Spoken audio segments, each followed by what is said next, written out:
आज अंशच्या पप्पाचा बड्डे होता. तर मग त्यांनी हार वगैरे आणलं होतं माझ्या सासूच्या फोटोला घालायला वगैरे, आणि मला पण एक रोज आणलं होतं. मला रोज वगैरे दिलं त्यांनी, आणि मम्मींच्या फोटोला हार वगैरे, अगरबत्ती वगैरे लावली, पूजा वगैरे केली. आणि मग नंतर आम्हाला जायचं होतं आज मुंबईला. मी तुम्हाला कालच्या व्लॉगमध्ये तर सांगितलंच की आम्हाला उद्या मुंबईला जायचं आहे म्हणून. तर हो, आम्हाला आज आज मुंबईला जायचं आहे. जायची तर इच्छा बिलकुल पण नव्हती, कारण की अंशच्या पप्पाचा बड्डे होता आज.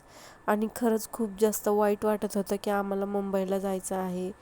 मुंबईला आम्हाला काय जायचं होतं, कारण की अंशचं रुटीन चेकअप होतं आणि त्याचे डोळे वगैरे चेक करणार होते, त्याचा नंबर वगैरे चेक करणार होते डोळ्याचा.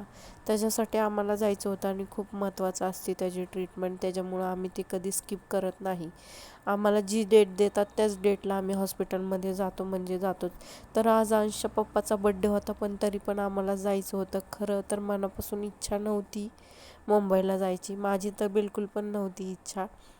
अंशच्या पप्पाला बोलले होते चला तुम्ही पण आमच्यासोबत, पण काय करणार, त्यांची पण खूप जास्त मजबुरी असती, ते नाही येऊ शकत. तर इथं बघा, त्यांनी आम्हाला ट्रेनमध्ये बसवलं वगैरे, बाय बाय केलं आणि गेले. त्यांना पण आमच्यासोबत येऊशी वाटतं, पण ते काम सोडून नाही येऊ शकत, कारण कामाला पण जाणं तेवढंच महत्त्वाचं आहे आणि आम्हाला हॉस्पिटलला पण जाणं तेवढंच महत्त्वाचं आहे. किती दिवस खाडे तरी करणार. मग आज आम्हाला ट्रेनमध्ये बसवलं होतं, पण ट्रेनला तर बिलकुल पण गर्दी नव्हती, एकदम रिकामी ट्रेन होती. मग आम्ही एवढं ट्रेनमध्ये फोटोशूट केलं ना, व्हिडिओज फोटो खूप जास्त काढत बसलो होतो, माझी बहीण पण आणि मी पण. तर आमचं खातपीतच प्रवास असतो, तुम्ही प्रत्येक ब्लॉगमध्ये बघतच असता.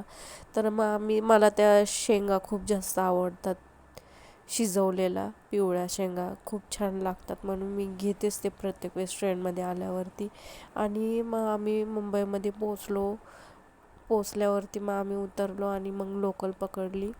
लोकलने आम्ही गेलो घाटकोपरला. घाटकोपरवरून मग आम्ही मेट्रो स्टेशनला आलो आणि मेट्रोने मग आम्ही असलफ्याला जातो.